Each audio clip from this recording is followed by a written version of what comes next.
Hello, guys. Hi. Hello. Hello. Hello. I'd like to welcome you all to this webinar. I am Jikmi Zangmo, and I am the Impact Officer for the Global Shapers Thimphu Hub. I'd like to thank you all for being here today, and then I'd like to wish all of the viewers at home as well. I hope you're all well. So let's just get on with it. I just wanted to give a brief introduction of what Global Shapers is and what the College and Career Readiness Program is all about for the viewers at home and also to our panelists. So imagine a world where the youths are not just leaders of tomorrow, but are the architects of today's solutions, the drivers of informative and transformative policies, and the champions of lasting change. This is exactly what kind of a world we believe in here at Global Shapers. And today we are thrilled to introduce to you all one of our very innovative initiatives, I would say, Project CCR, which stands for College and Career Readiness. This initiative, led by the Global Shapers Thimphu Hub, is all about empowering and equipping students like you all with the tools you need to navigate your path towards a successful future.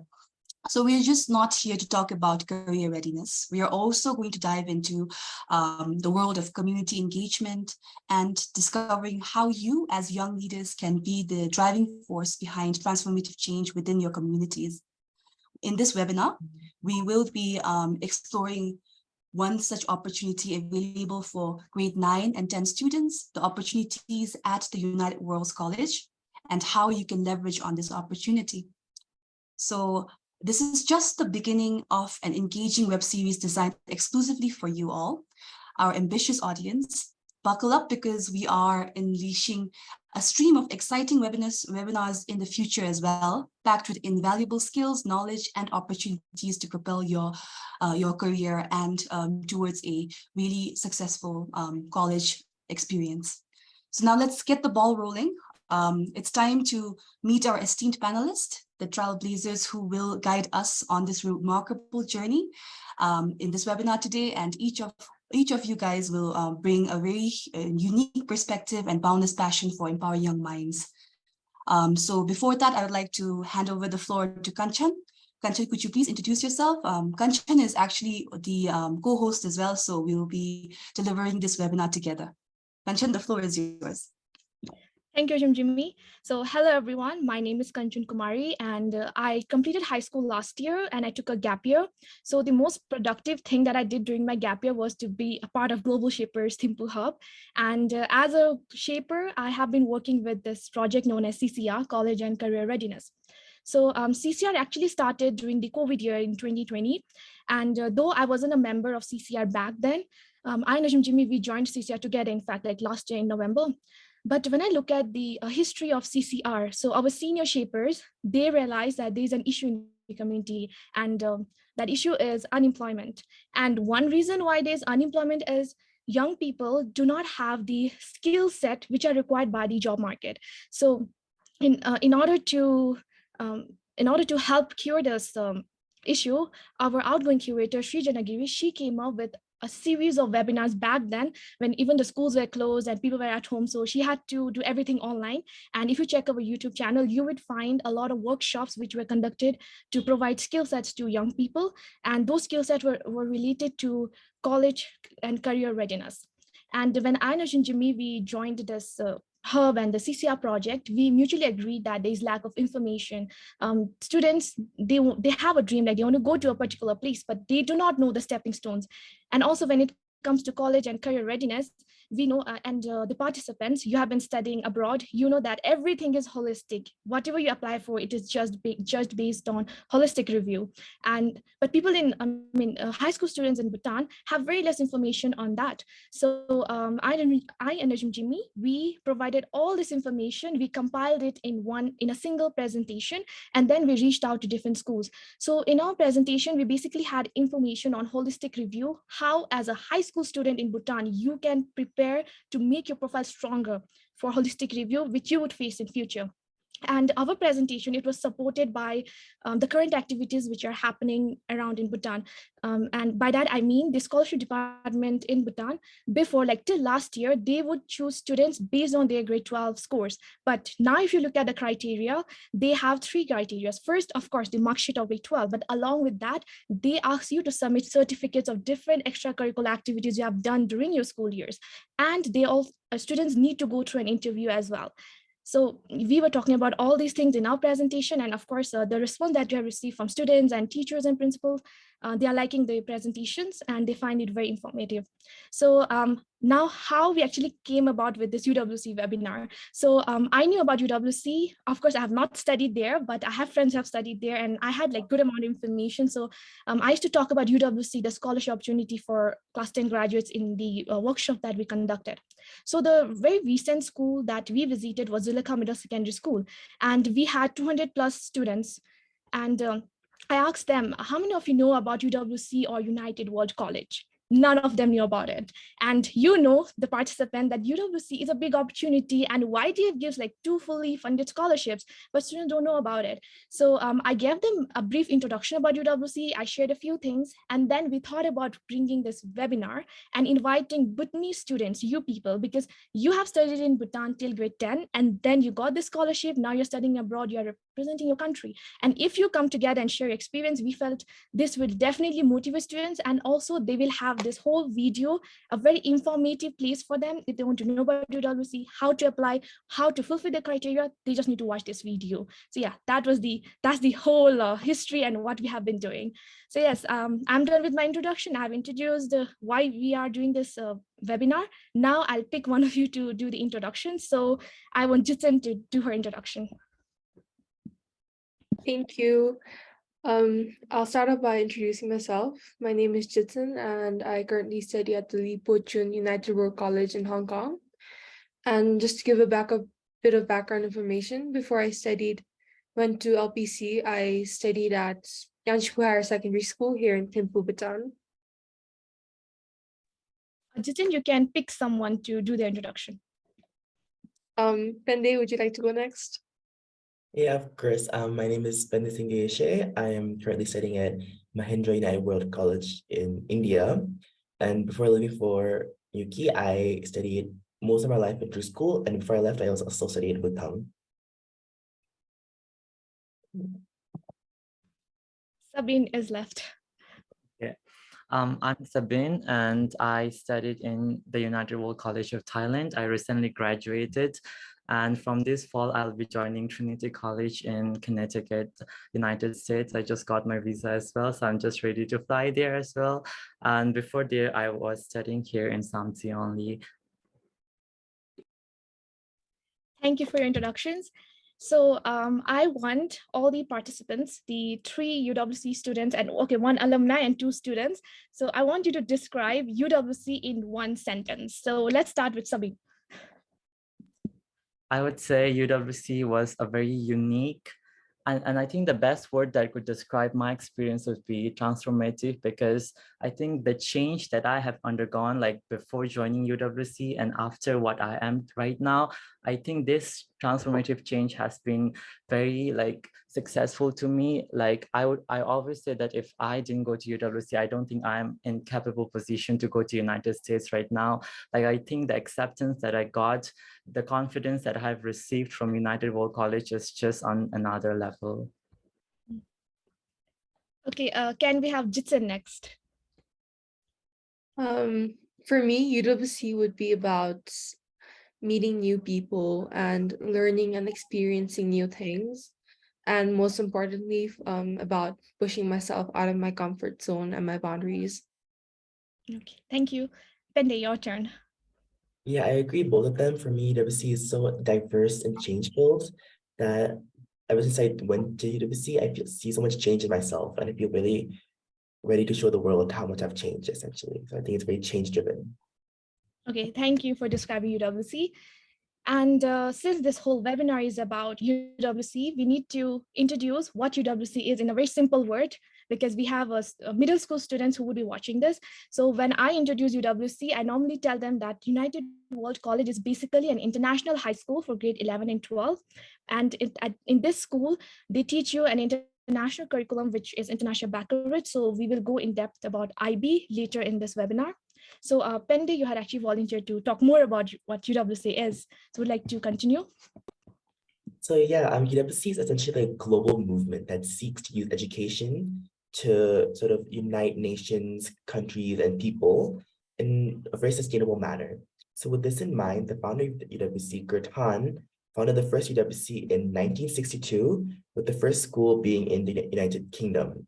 So he had the goals of essentially making sort of the next generation a really bright and diverse, change-driven generation, so that we can bring change and we can unite the world essentially. Hence why it's called United World College, because it aims to bring change. And as of today, there's around 18 UWCs in 18 different countries. It's very diverse, and UWC just had its 60th anniversary, which is really amazing. Okay, thank you, Pendi. Now I pass the floor to Ajim Jimmy.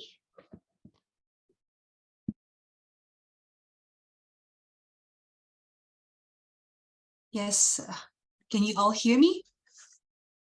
Okay, all right.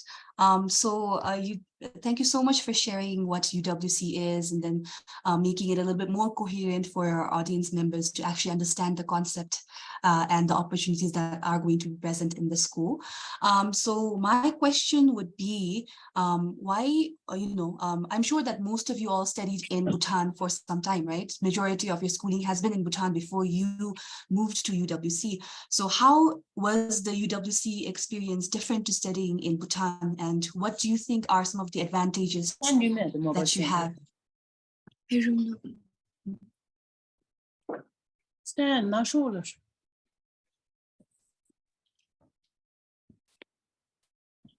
Ajin Jimmy, can you mute Tenzin? Yes. Okay. I feel like you all got my question, right? So yes, what is different about studying in UWC? And what are some of the advantages that you have seen while studying in UWC?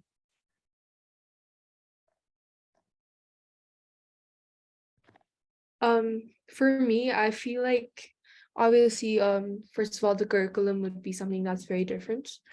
Compared to the big Bhutanese curriculum that we study here, the IB, it's known to be a competitive and academically challenging program, but it also I feel like you gain a lot of independence, just not from just the curriculum, but even at school, you learn to be more independent.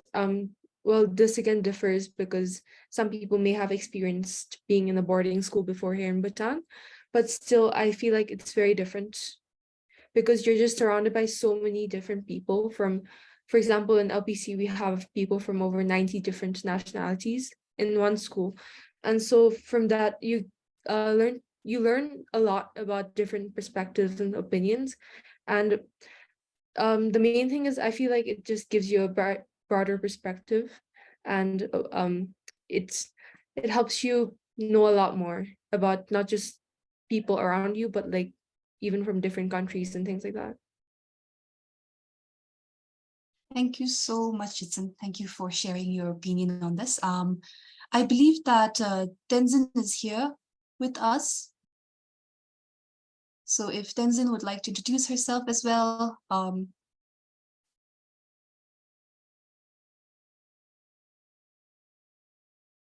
So I think Tenzin is still connecting. So yeah, Sabine or Apende, do you want to add on anything Jitsun has said already about your experience at UWC, and what do you think is that advantage that you have right now since you've joined UWC? I would say like UWC is very different in a way. The culture that we have it here and the culture that is in UWC is completely different. Like I think back home, we just have one nationality. It's just the people from Bhutan studying together. So I think the conception, the perception that we have in our minds are like literally the same. So like whatever like we seek forward, we know what's going forward. But I think in UWC, when like different cultures come together, obviously there's a lot of clashes that happens. But I guess this teaches us to be open-minded. I think being open-minded is one of the best skills that I have learned from United World College. And I think this is what I'm taking forward to in whatever I'm going forward to in my life. So I think being open-minded is like what UWC makes it very different from any other schools around the world. Thank you so much, Sabine. I agree. I completely agree with you. I also studied in a university where it was really diverse. So, culture shock is real. And then we've just been exposed to one nationality here in the country. So it becomes a little overwhelming at first. But thank you so much for sharing your opinion. Pende, do you want to add anything? Yeah, adding on to what Jitsan and Sabin said, it's a very diverse community. And like, especially in Bhutan, where you mentioned it's very homogenous, it's definitely a culture shock to be able to experience so many different cultures. And it definitely has made me so much more, realize that the world is so much more than just our small country. And I'm really grateful for the changes driven inside me. And also it's worth mentioning that UWC is so different because there's so much freedom and independence. Like here, everyone's sort of chasing after you to do stuff. Like, especially in boarding schools here, there's like set time, just like you have to go to bed at this time or to study at this time. But in UWC, it's very independent driven. You have to chase yourself because there's no one else to go after you. And I think it's made me realize that independence is such a important thing to have to make us grow essentially. And I'm really, grateful that I could experience this. Yes. Thank you so much, Pende. So yeah, just to complement the question that I earlier asked, I just wanted to know why did you choose UWC? What was that factor that made you, make this decision to leave Bhutan and then go and, engage in such a very diverse community? So what was the thing that made you choose UWC? Well, for me, it was because I sort of felt very static here. Like when I was studying here, it felt very routine. Like I felt like I was just getting up every day going to school. I wasn't challenging myself. And I knew I was in my comfort zone here. So when I saw the opportunity that I could apply to YDF and, get to experience new cultures and new identities, I knew I had to at least try it and see where I could go. And I was fortunate enough to get selected and get in and go to such an amazing school. And I made me really realize that I seek change in myself. And I really need to push myself out of my comfort zone so I could grow as a person. And that's the main reason I applied, just to explore the world, essentially. Yeah. All right. Okay. So Savin and Jitsen, any one of you guys want to say something about this? For me, why I chose to apply was definitely very curiosity driven. I was just curious to see what was outside that I could learn more and bring back to the country. And I wanted to see other parts of myself that I could bring out if I were to go study in a different environment. And I was just curious about how I could grow as a person. So I think that's the main reason why I chose to apply. Okay. Savin? I think for me was study abroad. Like I really wanted to study out of Bhutan, like for some time to experience what it feels like to study outside. And I think my procedure was kind of a bit different because I had to go through the Golden Youth Award, which was a bit different than what I think the other participants have gone through. But I think at the end of the day, I really wanted to try going out of my comfort zone as well, like not just being with my parents here all the time, just the feeling of getting independent yourself and taking responsibilities to yourself as well. That's really good to know as well. It's really refreshing to see, Bhutanese youth actually take charge of their lives and then, try to seek discomfort, because that is the first step towards growth. So with this, I'd like to hand over the floor to Kanchan. Yeah, it's very amazing to listen to all the stories coming about.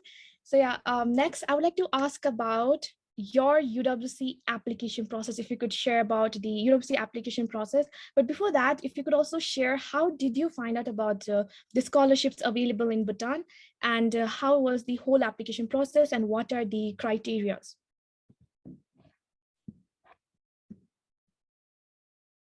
May I please ask Jitsen to share? For me personally, I first found out about UWCs in general. I think it was the winter of the 8th grade. So right before I started high school. And I actually got to know about UWC through a Facebook post of one of my seniors that had studied in the same middle school and primary school as me. And he studied at UWC SEA. And I was like, oh, this is so cool. And it started with a one random Google search, what is UWC? And that led to, of course, the UWC website. And I got to know that it's not actually just one school, and it's more of a global movement. And I just found the whole concept of having, like, you can say I go to the same school as someone who studies in a completely different country than you are.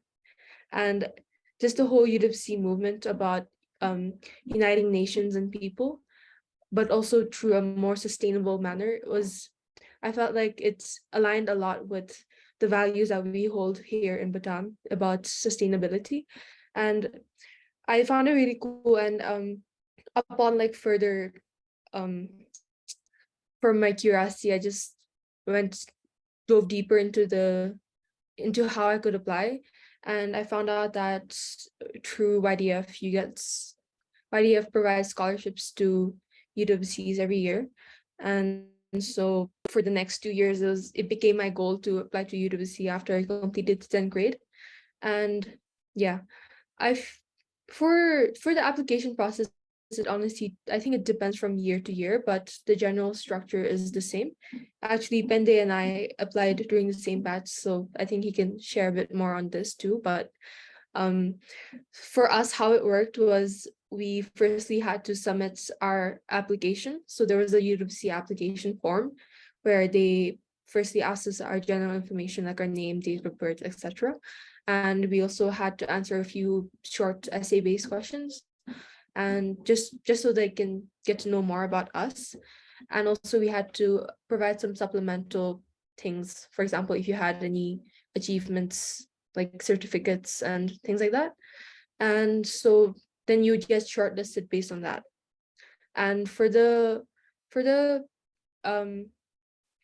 like the criteria for our year, I think it was you had to score an 80% minimum for the class 10 board examinations.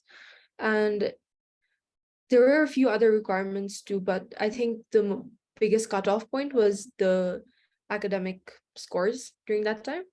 And then after that, we went in for an interview. It was an oral interview that lasted about 20-ish minutes per person. And it was basically with a board of few people from YDF and and then I think there was one or two alumni from UWCs. And there were also a few other people who work here in Bhutan related in the education related field. And if you got shortlisted based on the interview, then you went in for a written test, and that would be your last stepping stone. Yeah.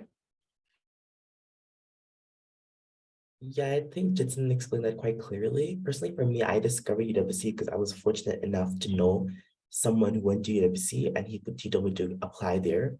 And as I did research, I was really interested in finding out about more of school. And when it was time for me to apply, I applied. And like I said, I was fortunate enough to get selected. And the application process, like Jitson said, is she put it up pretty much. There was an application form where we applied, we answered some questions and gave us some very basic information about ourselves. And there was academic cutoff point, which I believe was 75% actually. And so after that, as Jitin mentioned, we went for an interview, and then we had a written portion. And then if you manage to clear both of them, you receive a call shortly afterwards saying that you have been selected. So that was process quite streamlined. And as Jitin mentioned, I believe it changes year to year, some little bits, but that's mostly the process, yes. I wanted to ask a question to Jitsen. You said there's a written test as well, right? So is that, I mean, that test judges your language skill? Like, what does it judge? From what I know, for I'll just speak based on our year, and I'll add in some things that I know from the other years too. But for our year, it was essay based. So we had to write an essay in English, and we had an hour to write the essay. And there wasn't any word limit or anything like that. And the topics were very random because they had like a lucky draw based system where they put like all the topics in a basket and we had to pick it out. So it was just like you got the topic right then and there, and you had an hour to write it. And then based on that, then you were judged, I think, on your language skills and as well as your literature writing skills. Okay, thank you for sharing more. Oh, sorry, I forgot to add something else. For the year before us, I think it was also an essay-based writing test, and also for the batch that applied this year, it was an essay-based. Okay.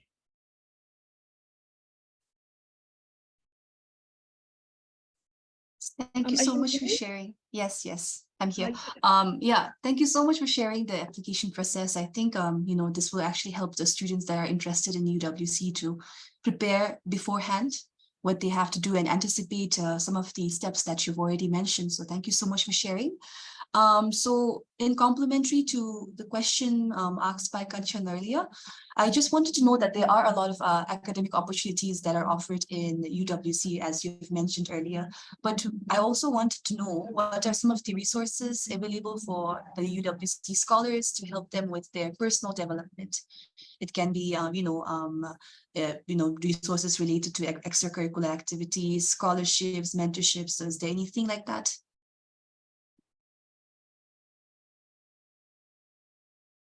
For UWC scholars, Yes. there is though I think the most well-known thing would be the Davis Scholarship Fund, which is Mhm. essentially a organization founded by Shelby Davis, who is like a multimillionaire who's also really interested in the UWC movement. So what he does is he funds UWC students to go to college or for financial aid, and he offers up to $25,000 per year, depending on the scholar. So I think that's one of the biggest opportunities you can get as a UWC student. And I'm sure there are others. Maybe Jitin and Sabin would like to share. I think talking about Davis Scholar, which I also received, I think there are like around 99 or 100 colleges in the United States that are registered under Shelby Davis. And if you apply to these universities, which most of UWC students do, you actually get, I think it is $40,000. I think that was what was reflected on my scholarship amount when I received. And I think when you talk about UWC, I think every UWC is a bit different, obviously, because it's located in different countries, so the culture is different. But I think every UWC has all the facilities, including like sports facilities. Like for UWC Thailand, I think we have the Thanyapura facilities, which is for swimmers. And also, I think the two swimmers from Bhutan who represent our country in Olympics as well, they actually get trained there. So I think we have such like well-rounded facilities if you're interested in sports as well. And not just that, when it comes to academics, I think IB really prepares you for the college as well as for, I think, other academic grounds that you want to like continue in the future as well. Yeah. Thank you Yeah. so much for sharing. Jitin, do you want to say something? Yeah, I agree with both what Bente and Sabin said. And also in terms of other resources, there's this, it's a part of the IB program and it's called the GAST program. So it stands for Creativity, Activity, and Service. And it's a program for extracurriculars for which each IB student has to complete 60 hours of voluntary work for extracurriculars. And each UWC has its own unique extracurriculars for the GAST program. And I think that's one of the most fun and exciting things about school, because it's not that you're not just studying every day. Like right after school, you might have for example, I take lion dance. Like I don't know if you guys have seen it, but like Chinese lion dancing. yeah, that's one of my extracurriculars at school. So like even right after school, I'll have practice for that. And like there's a lot of resources that can not only help build you like for example from line dance. I think the most like prominent soft skill that I've learned through the guests is teamwork, because obviously it requires a lot of coordination and communication. And yeah, so it isn't just about extracurriculars that can like build you a CV. Like it's about extracurriculars that help build you as a person. I wanted to ask, and I mean, any of you can answer this. There are like activities that you can take part, right? It's open to all the students. So do you need to pay for these activities, or is it free and open for everyone? Um, I I think like there are some activities that are paid. Like I think it depends on every UWC. And as I told you that we had this Thanyapura facilities, which are on partnership, but it's not like connected together. So it's kind of a bit different. So if you want to participate on like national or international levels through Thanyapura, then I think it's a paid service. But also I think when you say paid service, I think UWC Thailand also provides financial aid for those, which I think which is up to almost like 40,000 Bhutanese currency. They will fund you if you want to participate in those. But I think it really depends. But most of the activities are free on campus, and I think most of them are also led by students. So I think this creates an opportunity for the students to perform leadership activities as well. Thank you, Sabine. Thank you so much, Sabine, Jitsan, and Pende. I feel like there's this huge misconception that when you take scholarships from 10th grade, then you don't really get that end-to-end support, while applying for your university. So thank you for making it clear. And I am really glad to know that UWC actually offers end-to-end support to its students, not just to complete their high school, but also throughout their undergrad experience as well. So that was really, I was really relieved to know that as well. So yeah, with this, I'll hand it over to Kanchan. So in this whole UW's webinar, I have inserted a small part on Golden Youth Award, and I had requested Sabine to talk about it. And he was also the winner of Golden Youth Award 2020, which was conducted in 2021, right? And it was online. It was the most unique GYA. So yes, Sabine, please share your experience. Yeah, I think my cohort Golden Youth Award was conducted online for the very first time, and it was because of COVID. I think it was kind of very difficult to perform because in Bhutan, we weren't much advanced in terms of technology. So we kind of had a lot of technical glitches, especially like in areas like, I think Golden Youth Award, people were competed based on 3 areas. I think we had writing competition, speaking competition, and general knowledge areas. So I think all of the quizzes, extempore speech and writing were conducted online. And I know that some of the students were introduced to computers for the very first time. So they had some problem while typing because we were under the time limit as well. So I think a lot of problems were faced, but also at the same time, we were able to learn a lot. And I think it was through the Golden Youth Award that I knew about the United World College as well. And I think this is one of the ways through which you will be awarded with the United World Scholarship. And if you are the recipient of the Golden Youth Award every year, the UWC scholarship is given to you as a reward. So you do not need to undergo any procedure. But I think being a part of Golden Youth Award itself is a procedure going towards the United World College. And obviously, I think Golden Youth Award was amazing. Like if you ask any participants as well, they would mostly say it's a very unique experiences. And yeah, I think Golden Youth Award really changed my entire life after that. Could you please elaborate on how you became a participant of GYA? Like how were you selected? So I think Golden Youth Award happens every summer break. I'm not sure about this year. I think they didn't conduct yet. But when it comes to the selection criteria, first of all, you are selected on your school level, and then the names will be given to the Songkhag level. And then from every Songkhag, one male and one female will be selected to compete on the national level. But I think with our cohort, since it was conducted online, and that we could provide this opportunity for a greater amount of people. 5 people from each Songkhag were selected. So it wasn't actually 40 people, but actually 100 participants. So there was more competition, but I think it was nice meeting a lot of people. When it comes to selection, I think it is similar to the UWC application as well. And I think the preparation is not just when you are in grade 9 or in grade 10, but I think the preparation starts from when you are in grade 6 or 7, because they take in the record of what your aggregate was from grade 6 itself. So I think it was a preparation for a long time. They also consider your achievements, like did you participate in any community service when you were young? Did you get any certificates at all? So I think certificate counts a lot when you're applying for Golden Youth Award. Yeah. So yeah, thank you for sharing about GYE. And also, I'm very curious to know something. Your GYE, like the GYE conducted during your time, it was conducted online. So did you actually get to interact with other participants? Yeah, I think it was kind of hard to like communicate with people because when we were online, it was just a competition. So we didn't actually had this connection to like talk and have conversations casually. But I think right now everyone has their social media accounts. So I think we were easily connected through social media accounts and like, you know, having conversations on the side note as well. But I think we really missed the in-person opportunity for sure.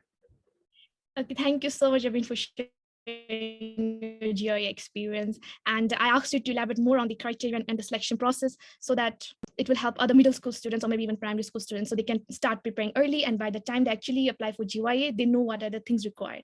So yeah, thank you, Sabine. And Ajum Jimmy, you can take over the next question. All right. Thank you so much, Sabin, for sharing your experience with the Golden Youth Award, and congratulations for your scholarship as well as for winning the Global Golden Youth Awards. It's a really huge achievement, and I'm really proud that you're representing our country and making us proud in the process as well. So now let's move into the technicalities of what you all learn at UWC. So we've heard a lot about the International Baccalaureate, right? Which is also known as IB. So I just wanted to get a sense of what IB is and how is it different from the curriculum here in the country. So for this, I'd like to give the floor to Jitsen. Thank you, Ajum. As you mentioned, the IB stands for the International Baccalaureate, and in all UWCs around the world, it's the curriculum that we follow. And just to give a brief background on how it works, you study 6 subjects. For your subjects, you usually take 3 in the higher level and 3 in the standard level. So if you take the subjects in the higher level, it means that you're basically putting in more time and effort into the subject. And you also have to, the content of the subject is a lot more. And for the standard level subjects, you just learn so for the higher level subjects, you study the standard level content plus the higher level material. So it's a more content. And you choose the subjects based on 6 different subject groups. And usually what will happen is each IB student will end up taking 2 languages. The first language will be their mother tongue or the language they're most familiar with. In my case, I chose to take English. And you take another second language. So it can be your second language, or it can be a completely new, different language that you choose to learn. In my case, I took Spanish, and I'm learning Spanish. And you take math. Math is compulsory for all IB students. And then you take a humanities based subject. In my case, I take economics. Then you take a science-based subject, which in my case, I take biology. And the last subject group is arts. It's for the arts. So for example, at my school, we have theater and visual arts. I take visual arts, but also you have the option to take another science-based course. or another humanities-based course if you don't want to take up the arts. And in addition to that, you also have to take a mandatory class for all that all IB students take, called the Theory of Knowledge. In short, it's TOK, and basically it's a philosophy-based class. And of course, you have the CAS program, which stands for Creativity, Activity, and Service, which is for extracurriculars, and you have to complete 60 hours of this extracurricular work throughout your IB experience. Yeah. And for each UWC, it's different because each UWC will offer different subjects for each subject group. So for example, if I take the example of Mahindra, where Pandey is studying right now, they have, for the group 6 subjects, the arts, they have film. You can also study film if you want. So yeah, it differs from school to school. Thank you so much, Jitsun. I think IB is basically a way to actually integrate wholesome education into the classrooms. So that's really good to know as well. I don't know if Sabine and Pende, would you like to add anything on it? Or if not, then I can move to the next question. I think there is something called extended essay, EE, which is also a part of core material, and I think Jitsin and Pende might be doing it right now. So EE is basically like a very long, like it's a 4,000 word research paper. And I think it's a very challenging process for a high school student. But when you actually go deeper, the reason why IB had EE is because when you're on a college level, you're supposed and you're required to do a lot of EEs like that, which is literally just a research paper. So I think it really engages you to research about the topic that you're interested about, and you can decide to do your EE on like any subject. And I think it is not required that you have to do on the subject that you're studying. But I think for me, I did my extended essay on English literature because I liked analyzing books and stuff. And I think it was a bit easier comparatively to other subjects as well. Yeah. And when it comes to subjects, I think to the students from Bhutan, there is an option if you want to study Dzongkha as well. But there won't be teacher that will be teaching you. So it's actually called as school-supported self-taught Dzongkha, which I also took it for 2 years. But just to clarify that Dzongkha cannot be taken as a higher level subject. It can only be a standard level subject. And it is because there will be no mentor who will be mentoring you throughout. And when it comes to Dzongkha curriculum, I would say that it's very different to what we study back home, but also it's kind of similar as well. So it's just kind of like, so basically we have like Dzongkha 1 and 2 back home, right? So Dzongkha 1 is just about language and writing. I think the paper 1 for Dzongkha in IB is also about writing stuff. So I think at the end of the day, I would just say language courses in IB is basically analyzing stuff. So you just read the complementary essay, or sometimes there will be pictures given, so you just analyze this. And also there's an option if you want to take both English at an A level, which is language and literature, and also Dzongkha on a literature level. Yeah, you can take it, but I think it might be a lot for you if you want to take 2 literature, but I did that and I think it was completely okay. Yeah, I'm just adding on a few points. I would say the biggest difference essentially between like the Bhutanese curriculum, BCSE, and IB is the fact that IB is a lot more flexible in the way you can you have control over your own subjects essentially.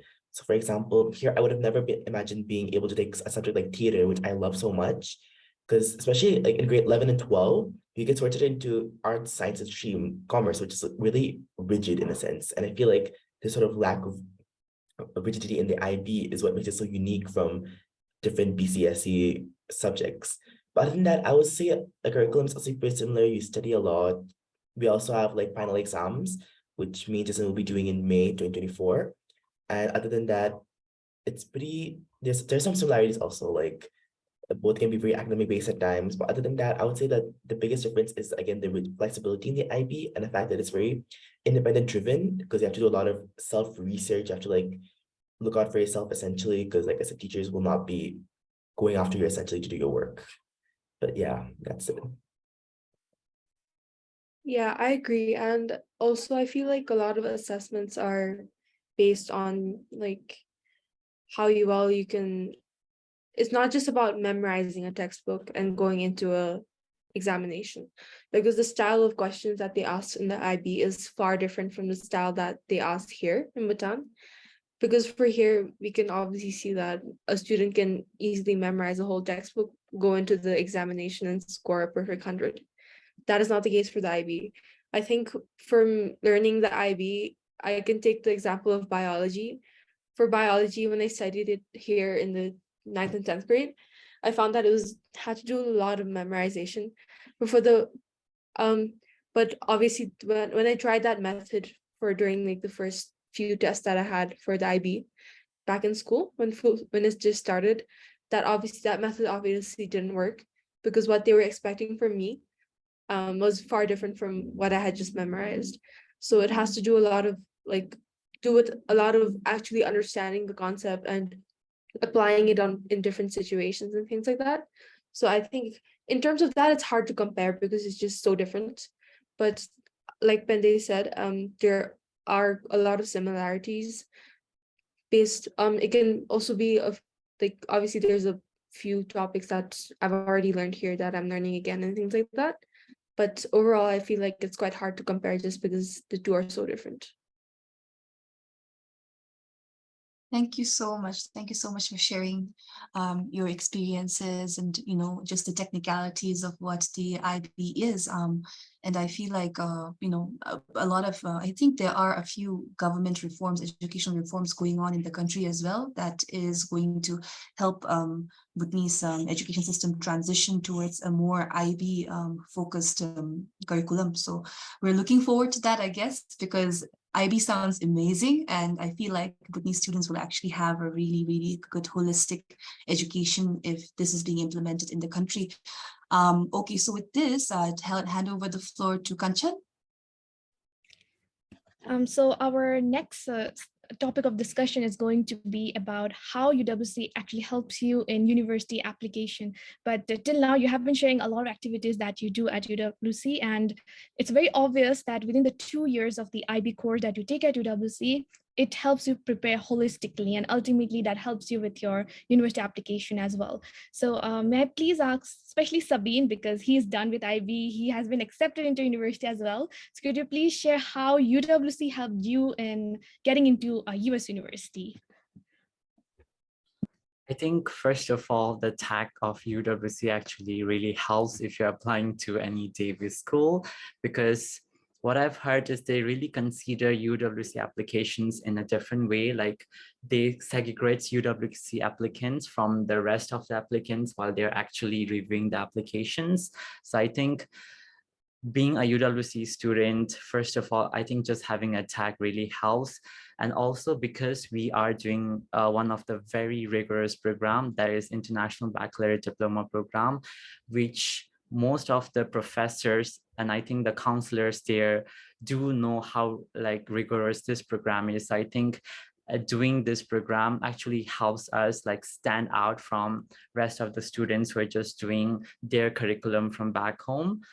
And I think on another note, I think UWC also, like because of the CAS program, you are required to do a certain amount of extracurricular. So like I think when you're applying for the universities, I think it really depends. It's like a lot of application process are there, but I think what UWC follows is the common app, the common application. And one of the sections in common application is about your extracurricular. So you have to fill out what activities you have done. And I think what you did over the past 2 years in United World College really helps you stand out, because I think there are a lot of activities which can inspire the counselor there to like accept you as well. So I think United World College really makes it easier for college acceptance, especially if you're applying to Davis School with need-based financial aids as well. And I think in United World College, a lot of people comes with need-based financial aid. And I think the counselors there do understand this. And I think that is why it's easier for us to get more need-based financial aid than just the Davis scholars as well in the United States. Yeah. So you also have a university counselor in your school, right? Yeah, we do. Please share from when does that counselor start guiding you for university application, and how does that counselor actually help you? So for my school, there's actually 3 university counselors, so that like the counselor can give attention to every single individuals.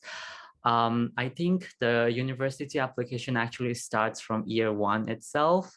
Like for university applications, you do need like your teacher recommendations forms, and you also need your counselor recommendations. So I think in the year 1, you have to decide which teachers you want to choose so that they can write a recommendation letter for you, and also your counselor. And I think in order to write the best recommendation letter, I think the counselors or the teachers really need to know you. So I think from year 1, I would say the second semester, which is around February, March, they really start like calling us and having appointments so that we have a casual conversations. And I think through these casual conversations, they're able to understand who we are as a person. And I think that is what US university needs us. I think when you talk about university application, it really depends on every country.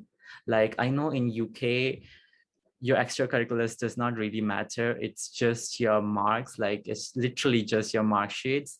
But I think when it comes to United States, the mark sheet does count, but it doesn't count as much as it does in UK. It's more about your personal statement, which I think is the most important pillar of your university application, which I think people should give a lot of time to your personal statement, which I think it literally took me around 3 to 4 months to finish my personal statement. And I think counselors will be there to, guide through what kind of personal statement does the US counselor requires. And I think by the time it is your second year, I think there's 2 rounds of applications, like the early decision and the regular decision. And if you're applying for early decisions, I think the university counselors will help you push up your grades.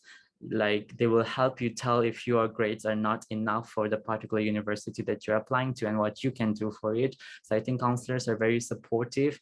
They will even talk to your subject teachers to help you boost up your grades so that your chances for getting into universities are higher as well. So I think counselors are there like throughout your 2 years. And I think it's not just for uni applications. I think if you need your emotional support, which I really required while choosing my universities and all of those stuff, I think they're always there for you. Just to simplify it for those students, middle school students who'll be watching us, when you said first year, you meant grade 11, right? The start of grade 11. And then you started when did you start working on your personal essay? I think the academic year in United World College starts in August and not in February. And I think this is the biggest difference in Bhutan and in United World College. So when I say second semester, it actually starts from February. And I started my application, I guess, around May or June. Yeah. So I started around May or June. Yeah, grade 12 year, right? No, grade 11 of May and June. Okay. And then I completed it by the October and November. So you had almost 1 year's time, right? When you started preparing everything. Yeah. I had like the entire year to prepare for it. Yeah. So since we're talking about the timeline, when the university application starts from August and it goes on till December and January. And by then, especially IB students do not have your final grades, right? Because your examination is in May, the next year. So, but then you need to submit a score report, right? So you submit a predicted score. Could you please talk about that? It's like a new topic. It will be new for the Bhutanese students. Yeah, there is something called predicted score, which are very scary. And I think what we do for the entire year is just for the predicted scores. Like there is a lot of assessments going on. So predicted score are given by your subject teacher, and that literally means what the teacher think you will be getting in your final exams. But obviously, like, there is going to be like a differences in your actual predicted, like your predicted and your actual grade. Sometimes it might go up or sometimes it might go down depending on how you performed in your final exams. But I think that